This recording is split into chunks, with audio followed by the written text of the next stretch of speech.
Hi Flosstube, it's Bree here with brees.stitching.stuff, and welcome to my Flosstube channel. Today is June the 8th, 2020.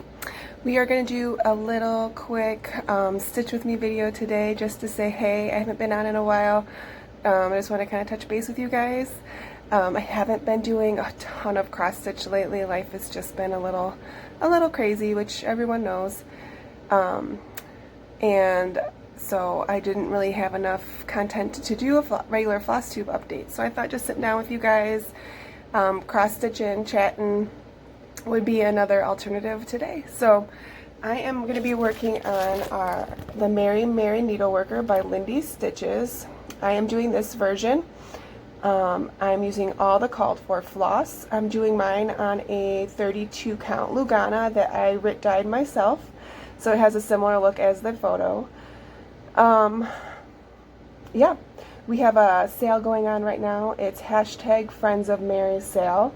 We would love for you guys to join us over at Lindy Stitchers Facebook group. People are posting all of Lindy Stitches projects. People are doing many different variations of this one, so that's been a lot of fun to watch. So grab yourself a cup of coffee, a glass of wine, whatever it is you drink, some water, grab your stitching, and let's just sit and stitch together for a little bit. I have a list of get to know ya questions. They're not necessarily cross stitch related. They're just kind of I found them on like a dating website. They're just like, how do you get to know your date, you know, type of thing. So yeah, let's go on a little cross stitch date, you guys, and we'll get started. I'm trying a different angle today with my stitch with me, so hopefully it's good. I don't know, we'll see. I'm down in my sewing studio today. I'm just kind of getting away from everybody. I usually stitch with the stand on my lap, so this is a little bit of a different angle, so I'm gonna try and see how it goes. I think you guys can see it. How are you guys doing? Just a quick little life update while I start my stitching. I went back to work this last week, which has been interesting. I do hair, so we have a lot of new guidelines that we have to follow. One being we have to wear a mask, and our clients have to wear a mask. So it's really taken the personalization out of our job. I'm a very facial expression type person when I'm talking, and you can't see my face anymore. So it's been a little different. It's been a lot of work. I'm getting used to it. I'm having issues with my skin under the mask. I've tried you know, different ways of helping keep that, you know, in check type of scenario, but it's getting a little better the longer I've been working.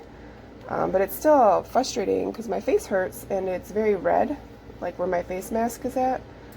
And it kind of feels like I have, like if you've ever had a sunburn, it kind of feels like that's what my face feels like all the time. So it's just been a little bit of stuff kind of getting used to, you know, how all that works. So, but it's nice being back out and seeing people and seeing my work friends. We talked a lot on the phone and stuff during the stay-at-home order, but it's nice actually seeing them. So we've worked together. Most of us have worked together for more than 5 years. So it's a tight group. So yeah, it's been nice seeing everybody. Alrighty, I am working on the skirt in Merry Mary, just because in that way I don't have to follow the pattern at all. I'm just filling in. And it's the Weeks Dye Works Seafoam color. It's beautiful. Alrighty, let's get to these get to know me questions from the dating site. There was a couple on there that I was reading that I didn't add in because it's just kind of like, why would you ask somebody that? I don't know. Alright, so first question I picked was, if you could spend the day in someone else's shoes, who would it be? There's a lot of people that I would pick, but I think what would be really fun for me would be, I'm thinking like, when I read this question, I was thinking like a celebrity for whatever reason. So the first person that came to my mind when I read that was Serena Williams. And that's for a couple reasons. So, obvious one, she's gorgeous. She's absolutely beautiful. So that would be fun. And then another reason, like another big reason would be, she's crazy athletic. I am not athletic at all. I played volleyball for a little bit in middle school, and that was about the extent of my sports. I did dance until like 6th grade, but that was it. You know, I didn't do any more, any kind of like sports or dance or anything after that point. I do yoga now, like as an adult, but she's crazy athletic and super fit and just super competitive, and my brain doesn't work that way. I'm not competitive at all. So I think it would be really fun to just think like that, you know, like to have that competitive feel and drive, and yeah, I think that would just be a neat thing to experience, because as somebody who's super, super uncompetitive, I don't know what that feels like. I don't know what that drive is like. So that would be really awesome. Plus, she has a lot of money, and it would be really fun to just go shopping with her money and not have to worry about it. I'm sure a lot of people feel that way, like, oh, they like fantasize about just not having to worry what it costs to go shopping, you know, like you don't have to look at the price tags. I think a lot of people fantasize about what that would be like. Alrighty, so my next question I picked was, which celebrity gets under your skin and why? So I am going to get some hate from you guys, and I know it, and that's fine. It's Brad Pitt. I don't know why I don't like him. I love pretty much every movie he's ever been in or worked on. I think his movies are fantastic. I just don't like him. I don't know, and I don't know why. There's just, you know, like there's just people sometimes they don't sit right with you. And that's him for me. He doesn't sit right for me. So, but I mean, I still watch his movies, like, no problems watching his movies. I don't like him. Like, I'd rather the movie have somebody else besides him. I know, it's weird. Most people, like, love Brad Pitt, but I can't stand him. Alright, another question. If you were going to bury a time capsule, what would you put in it? So this is an interesting one. I've never done a time capsule before. I know what they are. Like, I've seen them in movies and shows, and I've heard of them, but I've never personally done anything with a time capsule. So what I would do, because what I enjoy hearing about from people, like talking about like decades past, is the cost of stuff. So I would put like a little like paper together with like the cost of gas, the cost of milk, how much it costs to get a haircut, how much a sandwich at the sub shop costs, a burger at McDonald's, you know, that kind of thing, because that's so interesting to me when I'm talking to people from, you know, much older than me, and they're talking about their youth and how it was, you know, 25 cents to get a haircut or whatever. And I just think that's so interesting. So that's probably what I would add to the time capsule. Just because that would be interesting for me to find later in, like, down the road. Let's see. How old were you when you got your first kiss? So I don't know. I've never dated. Like, I met my husband in high school, so I've never really dated. So, but is that like a normal question to ask somebody you date, like that you're meeting? Like say you go on your first blind date. Like, is that a question you say and ask and answer? I really want to know. I was in the 6th or 7th grade. I can't really remember what year it was. And it was at school, like after school, behind the lockers. We were like, you know, emptying our lockers out for the day and get ready to hit the buses and go home. And that's when I had my first kiss. And I remember there was like our friends standing around. It was so weird. So yeah, that's a weird question to ask like on a date. Alright, anyways, so my next question is, do you have any unique or strange phobias? So I mean, I've never been like treated for any phobias, if that's what it means. I just know like what my like limits are in life. So my biggest, I guess, phobia would be I don't like being stuck in places with strangers. It doesn't matter like how big the place is or what it is. Like I could be in a banquet hall, but if the door is closed and I'm with a bunch of people I don't know, I will start freaking out, like for real. So yeah, like I like flying, but I hate being stuck in the airplane with all those people I don't know. I'll never go on a cruise because then I will be stuck on a ship with people I don't know. So I don't know if there's actual like wordage for that, like if there's an actual like phobia word for that, but that is my thing. I'm not like claustrophobic or anything. It's just being stuck in a space with people I don't know. So yeah, that would be my only one that I have. Alrighty, next question. If you could bring one toy from your childhood, what would it be and why? So, my mom has kept every toy from all of my siblings and myself. There's 5 of us.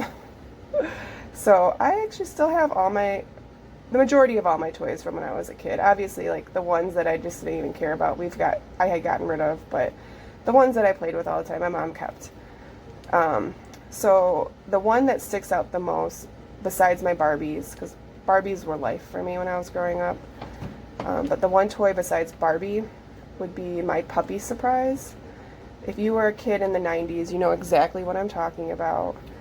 It was a stuffed dog, and the stomach had Velcro on it, and there was puppies inside of her belly, and every dog had a different amount of puppies, and the puppies all looked different. Yeah, I remember me and my sister got them.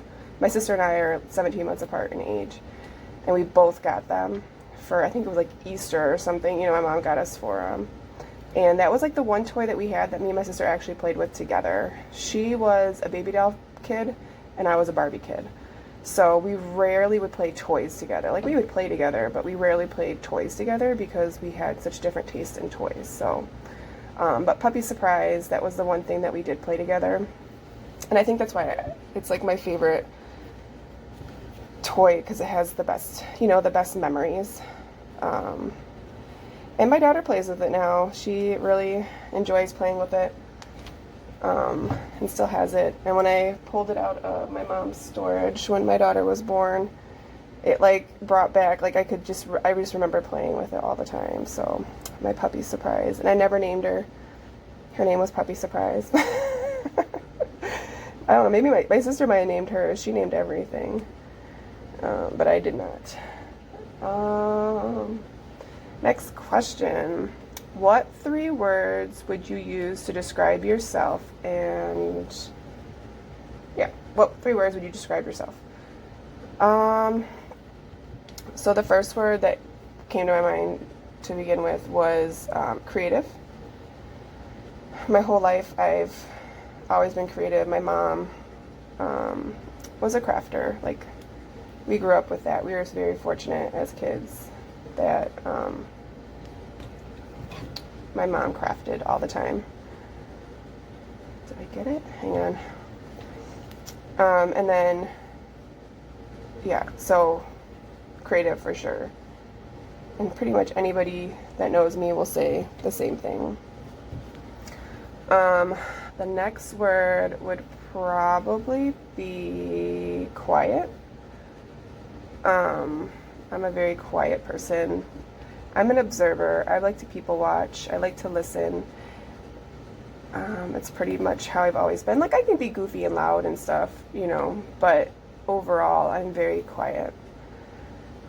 And I don't know, like, I mean, I've been like that my whole life, but I think it has a lot to do with the career that I chose, too, because I work with people all day long. And I listen. You know, you have to sit and listen to them. So, quiet would be word number 2. Word number 3, which I hear all the time, is sweet. Or kind, I guess. which I believe, like, I would use that as to direct. I would probably say kind before I'd say sweet, but most people call me sweet. But I'd probably say kind. My mom blames me for my sister being a spoiled brat, because when she was little, if she would whine about something, I would just give it to her, because I don't like confrontation, I don't like crying, I don't like whining, like, I don't like any of that stuff, so I would just, like, give in and just give her whatever it is she wanted. My mom said it's all my fault that she's a brat. These stitches are not looking good. I'm going to pull this couple stitches out real quick. So yeah, so creative, quiet, and kind would be words that I would use to describe myself. It's always interesting. You know, it's always hard to answer questions about yourself, I think, in that sense, because you, at least for me, I guess I can't speak for everybody, but I know, like, I picture myself much differently than what other people picture of me, I guess. So it's always hard to answer those questions, because I don't know why it's hard. It's always just hard to put yourself before others, I guess, and think of yourself in that sense as, like, as an actual human being. I know it sounds totally messed up and weird, but I've always had a hard time answering questions about myself. Oh my goodness. Do you ever get that where you're stitching and you just don't like how the stitches are laying? That's what I just had. So I wanted to take them out and start over on that part. Yeah. So, next question. If you could be a Disney villain, who would you be? So, I am not a big villain fan. Again, it comes down to me being kind and sweet, and I don't like people being hurt. So the villains in movies always drove me crazy. Even when I was a little kid, I hated them. So I would say, though, like, because I have to pick something, I would pick Ursula from Little Mermaid. Because she was, I don't know, there's just something about her that I just really, really liked. I think it's because I love, like, mermaids, and I love The Little Mermaid and watching that and underwater stuff, but she was just so like Ursula, she was so confident in herself and so sure of who she was and what she wanted. I mean, yeah, she stole, you know, Ariel's voice or whatever, but, like, I don't know, just that, I guess that woman, like, the confidence as a woman was what kind of made me pick her. Plus, like, she sings and she's bold and I don't know, she's awesome. So yeah, I would pick her if I had to pick a villain to be. Plus then I could swim in the ocean. That would be fun. Another question I have is, if you could live anywhere, where would it be? So this is an easy one for me. I would live in the mountains, probably around the Rocky Mountains, Colorado, something like that, in a tiny house. That is, like, my dream. I want to be right at a trailhead so I can go hiking all the time. We went to Colorado for the first time a couple years back, my husband and I, on our own, and I had never felt so at peace as I did when we were in the mountains. So yeah, that's an easy question. If I didn't have to worry about, like, my kids, I like having my kids around family, so I don't want to move them away from family at all. So if I didn't have to worry about that, we would be in Colorado for sure, living in the mountains in a tiny house. That's actually our goal once the kids grow up, is to head towards the mountains. I don't know if we'll end up in Colorado because it's so expensive now, but in that area. I want to be by the Rocky Mountains for sure. And I would love a tiny house. So we have 1,000 square feet for our house, for the 5 of us. And it's, like, the best thing in the whole world.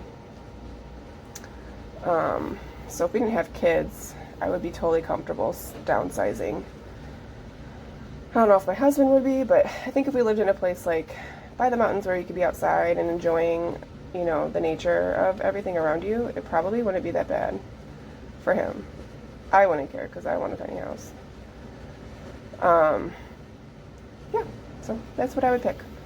And then the last question I had was, if money was no object, what would you do all day?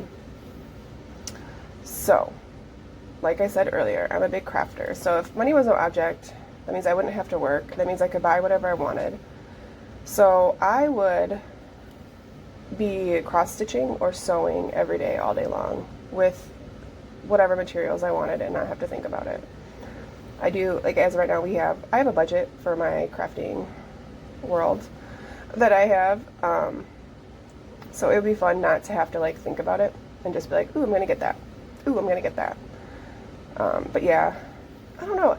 You know, and I always think like, you know, you always do the what if. Like, what if you won the lotto? Like, would you work? Would you do this? What would you do? I would probably want to do some traveling because I really haven't traveled all that much. I haven't seen much of the United States, so I would really love to do like a road trip around the United States before I did any other kind of traveling. And then after all that, then I would do like international traveling. But that's not like high on my list. There are so many beautiful places in America that you can drive to. Again, I don't like flying with people.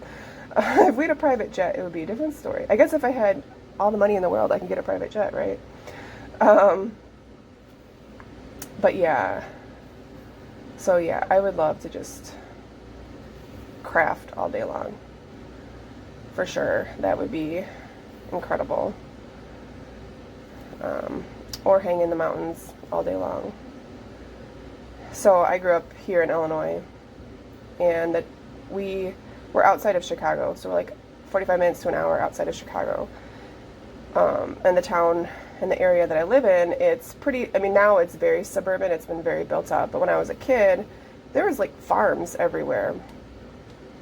Like, yes, we had our stores and stuff like that, but there was farms like right next to like the Jewel, which is a grocery store. So we grew up, it's very flat, farm, you know, farm fields, that kind of thing. And we have, I know this is going to sound so ridiculous. So right outside of town, there's a landfill. And if you've never seen a landfill, it turns into like a big hill of like garbage. Well, our landfill, they always cover the garbage up with like grass and stuff like that. Now they don't bring garbage there anymore. It's a closed landfill, and they've turned it into a golf course since. But as kids, like, you could go sledding on there. But that was my mountain. Like, we don't really have hills here. I mean, there's some like hills, but it's not like rolling hills, like the beautiful rolling hills that you see in some places. So it's very flat here. So the landfill when we were kids was like our quote unquote mountain growing up.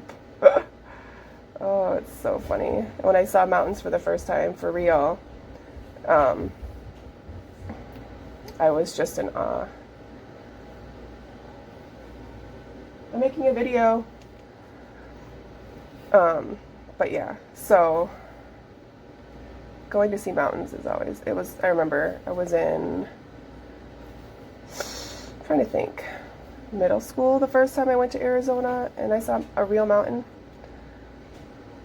And I couldn't even keep my mouth closed. I was just like, oh, what is this? My husband just came downstairs to see what I was doing. Sorry about that. He's been working from home since March, and he was on a work call when I came down, so I didn't want to interrupt him. Yeah. Those are all the questions I had, you guys. I really do enjoy doing these videos and answering these little fun questions to kind of get to know, so you guys can get to know me a little bit, and I'd love to get to know you guys. I've been watching Becca with SamBrieStitches, her interviews with different floss tubers, and they're so fun.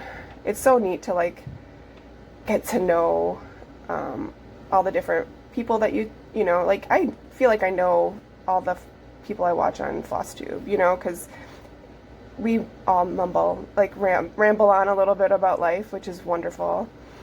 So you kind of get to know like about their families and stuff like that. So I feel like I know a lot of people, even though I've never met them. So yeah, her videos have been fun watching, just to, you know, I don't know if you haven't watched any of her interview videos, I strongly recommend them. But she just has like she does, like, I think she does it in like a Zoom or a video conference type of setup. So it's like a split screen, and she's on one side and then the Flosstubers on the other, and she asks them questions and then they answer them. So it's been really, really fun to listen to the answers and the questions, and I really am enjoying those videos a lot right now. I think that's pretty much, I've been watching a couple of like my regular Flosstubers, just so I can get some updates on what's going on in their lives. But I've been watching a lot of her interview videos lately. So I'm going to go ahead and finish up this thread and finish up my video. We've been stitching together for about a little over 20 minutes, so that's a good amount of time. We have had nice hot weather here lately, so my mom has a pool in the town over. We've been swimming over there, getting out of the house. But yeah, how's everybody doing? Everybody doing okay? It's been a weird time, for sure. You know, we're fortunate enough, our community here is very, very tight-knit, very, very small. Like, we're not a really tiny town by any means. We have a lot of people that live here, but our town feels very small. Our downtown area is only like one street, like, not even exaggerating. So when we have like community events, everybody comes. You know, it's a very awesome experience when you get together with like your whole town. Well, we were fortunate enough that we had, you guys, I'm in shock of this. I couldn't even imagine this when I was 18. There's an 18-year-old woman, I'm going to call her a woman because she is, who decided that we as a community needed to get together to support Black Lives Matter. At 18 years old, she got 1,000 people in town, the police department, the mayor, everybody in together, so we could sit down in, like, we have like an outdoor area downtown where we do all of our like community events. She got all of us together to sit down and talk. It was one of the most incredible, emotional things I've ever experienced in my life. You know, there was several people speaking. She spoke, she's a Black woman, and she spoke of what it was like growing up Black in a primarily white town. We have a great mix, but it is primarily white. And she, you know, she explained like what her life was like. We had, you know, the baseball coach for the youth baseball teams here. You know, he got up and spoke about being Black and having biracial children. And we had a pastor speak. We had another like 20-year-old woman gave this incredible speech that I was just in awe of the passion these young women have. It's just incredible. I mean, I'm 37 and I don't have the courage to get up in front of people and speak about how I feel. So just being able to be a part of that and seeing that these women are going to move mountains for sure. But it was an incredible experience. I had the kids with me, and all the small business owners in town were there, and it was beautiful. It was so beautiful. I was so glad that I was able to be a part of such an amazing, amazing community event for sure. But I'm done stitching for today. I'm gonna head out. My son is getting his braces on today, so I have to go pick him up because you can't wait in the office for them now because of the stay-at-home order lift that we have. They're very restricted on a lot of things around here. So I'm getting her skirt filled in, you guys. Look at this skirt. This has been nice because I haven't been in the mindset for like following a pattern right now at all. So this has been nice, just being able to just fill it in. Like, I just do a couple, you know, lengths of thread and just fill it in. So I hope everybody has a wonderful, wonderful day. Enjoy the sunshine, enjoy your friends, enjoy your family, and next time I see you, hopefully I'll have some more cross stitching to show you guys. Stay happy, stay healthy, stay calm. Bye.